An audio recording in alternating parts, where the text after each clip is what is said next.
So in last tutorial we learned about single-threaded blocking server. In this tutorial we will learn about multi-threaded blocking server.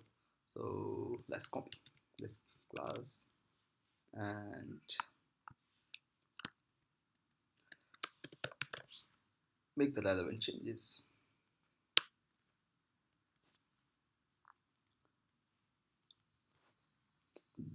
So I just have to call this part inside a thread. So basically I have to initiate a thread here. So because I'm using Java A, so what I would do, I would use lambda expression to pass a runnable instance inside thread. So it would be new thread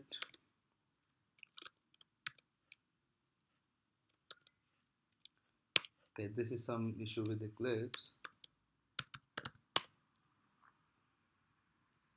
and here I could pass this.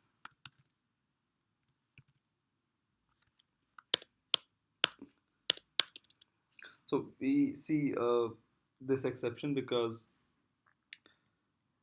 in Java lambda expressions uh, you can't like you can't use calling methods thrown exceptions, or you can't say okay, if my calling method is throwing exception, lambda expression would also be throwing the expression. So lambda expressions are like separate methods, so you have to basically manually handle the exception there. So for us, what we will do, we won't handle it, but rather we will throw unhandled,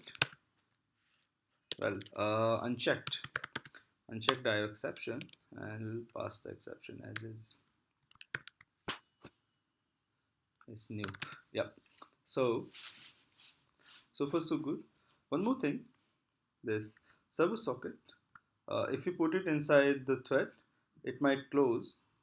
Uh, like while thread is running, it might end up closing itself. So let's put it outside the thread.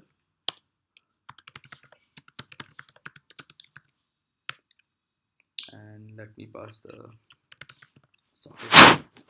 Okay.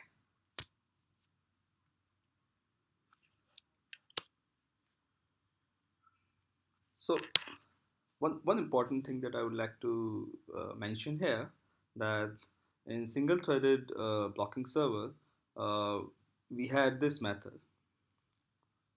So we just moved out this method to util class so that we are able to use in multi-threaded blocking server. Okay, let's run this and see if it works. Okay, let's go to terminal, clear it, and I will use telnet localhost 8080. Huh. Okay, it's localhost 8080. I will say hi, and yeah, it works. So let's open a new terminal and telnet localhost 8080.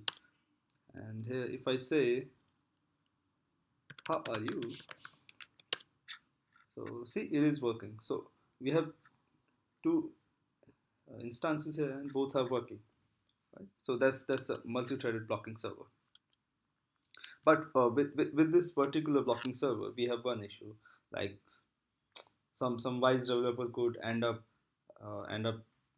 throwing millions of requests, causing this server to run into out of memory issues. So we will see that example in next tutorial, how to break this code.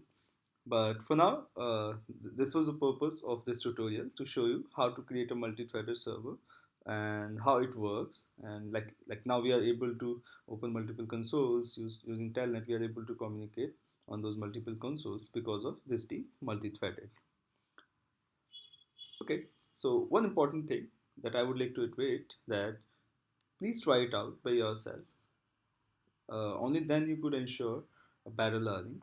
Like if you don't try it, you would have some takeaways, but doing a hands-on makes you more confident. Yep. So I think we're good.